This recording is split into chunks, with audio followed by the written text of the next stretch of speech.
Hey, welcome back to the shop. This is Ray's Garage and I'm Ray Cornelia.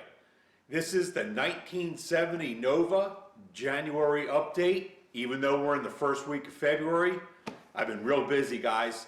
So what I thought I'd do, instead of sitting here flapping my jaw all morning, I'll just go handheld and run you around the shop and show you what I got going on with the car, what I've completed, what I have not completed, so on and so forth. So anyway, sit back and enjoy. Okay, so here we are, obviously at the back end of the car. Finally got the undercoating completed on the front part of the car. Turned out pretty darn nice, man. This is a messy job, as a lot of you know, but anyway, it turned out pretty sweet. I'm happy that's done. You can also see here, I temporarily have the new OER subframe and G-force crossmember bolted into the car. Let's swing around and take a look. Here's a shot with it on the lift, and look at that, guys, got the firewall painted. So anyway, let me bring the car down and run you around the front of the car, show you what we got done so far. Okay, as you can see here, I have the subframe temporarily bolted in. I'm going to be bringing it back out once I get the motor. I'm not sure if I mentioned this, but I ordered a Blueprint Engines 496 big block Chevy stroker. Anyway, firewall's painted. This is a 1969 Camaro Le Mans Blue Metallic. Got that firewall prepped, primered, sealed, and painted. And then I have this block off plate here that I polished out and put some pretty trick fasteners my buddy Philip made to attach it. So anyway, that block off plate's going to be needed because I'm going to be putting a vintage air system in. So I got my front brake lines done all the way. This is the crossover right here. I got the Wilwood master cylinder and proportioning valve bolted in. And hey, I got a tech tip for you. If you want to put a gasket on your master cylinder to firewall, the GM thermostat housing gasket works great with just minor modifications. So anyway, you can see here, nice clean look there. And I have a nice sealed surface right here. I also have my 3/4 inch double D steering shaft to, this is 30 spline Borgenson steering box with the U-joint. I wanted to eliminate the rag joint. So anyway, that's all trial fit in. I can't remember if I mentioned if I got the wheels and tires in the last video, but anyway, these are 18.7s with 225/45 ZR18 tires. I didn't want to go any bigger because I didn't want a fitment issue. I have the sway bar in too. So all the front end parts are in. Everything's no alignment, of course. You know, everything's just sitting all bolted, tightened up.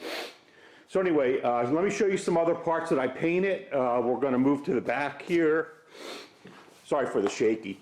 I also painted the radiator support and the hood latch. And this is another support for this core support. So anyway, this is all the same color, and this is the color that the car is going to be. 1969 Camaro Le Mans Blue Metallic. Really like the color. It looks pretty sweet. Onto the inside of the car. I've got the dash removed and the steering column. I am installing a new Speedway Motors floor shift column. So this doesn't have any of the linkage on it at all. It's just a tilt wheel, 5-position tilt. This is all pre-fit. I got it where it bolts right in now. And let's go over to here. We're working on the dash. So this is an AutoMeter direct fit dash for the 70 Nova. This is the original heater controls, and there's a spot for that. And then here's all the backside of my gauges. Look at that wire work, guys. Took my time. Everything is shrunk, waterproofed, zippy tied.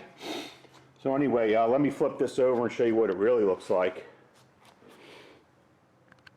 Okay, I went with the ultralight carbon fiber gauges. I really like them. This is my line lock right here. And this is factory controls, headlight switch, and wiper motor. And then I have the standard set of gauges in the dash. Electronic speedometer. And then there's the factory controls, which with the vintage air system, they make little solenoids that go onto the back of this thing, so you can use your factory control knobs.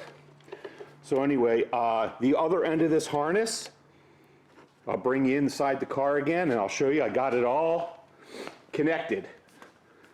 So I have the factory one cut off, and then you'll see right there, that's the other end of the plug.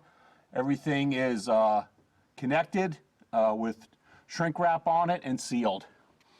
I've identified every wire inside the car, and I'll tell you what, I'm really happy with this car because not one bit of the wiring was hacked up. Everything was in really good condition. I verified everything's working. Let's swing around here, which made my life a lot easier. So anyway, here's another shot of the dash. So I'm going to clean that up a little bit better. That way when that dash goes in there, it'll be nice and clean inside. As you can see here, I'm working on the rear to front brake line. This is a 1/4 inch line that runs all the way from the back to the front, and I'm starting to prepare, and I'm waiting on some tube nuts here, because this is 1/4 inch line and all my fittings are for 3/16. So anyway, I got stuff all over the shop, guys. That's fuel line and brake line and emergency brake cables. That's the starter for the new motor right there. Like I said, I'm waiting on the Blueprint 496 stroker. Hopefully that'll be here soon. Anyway, I got my shifter. My buddy Philip Cerakoted the base and put the Roadkill Nova or Radical Nova logo in it for me, which is pretty cool. As you can see, I got some junk in the trunk. These are those race ramps. This is their supercar model. It's 12 inches tall and 16 inches wide. I'm still waiting on the front ones. And the reason I got these is so I could set the car down and still get underneath of it to set the suspension and the alignment and all that good stuff. Like I said, the steering column came from Speedway Motors. And then here's something I fabricated up.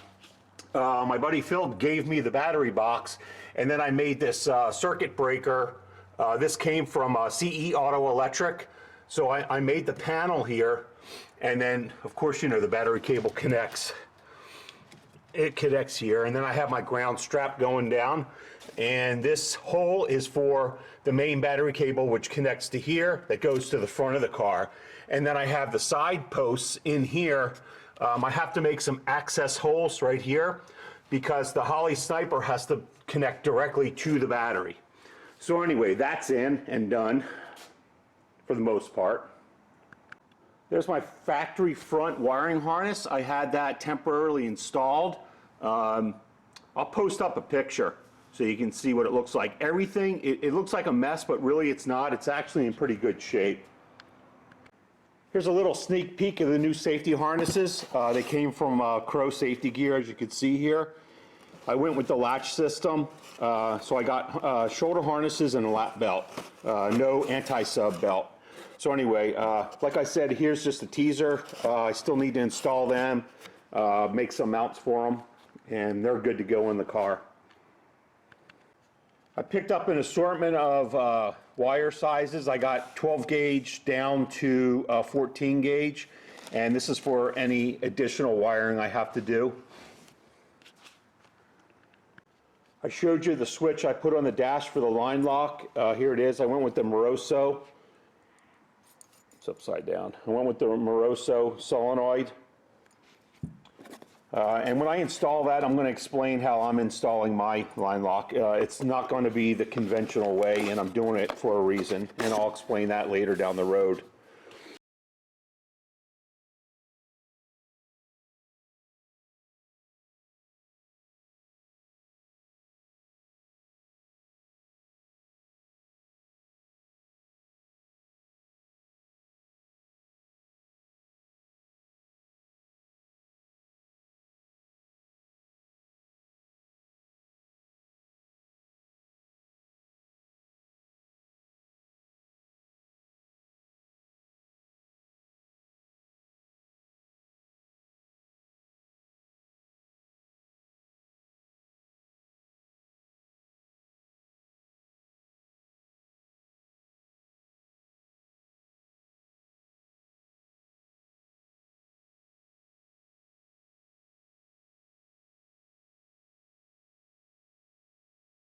I hope you enjoyed this update.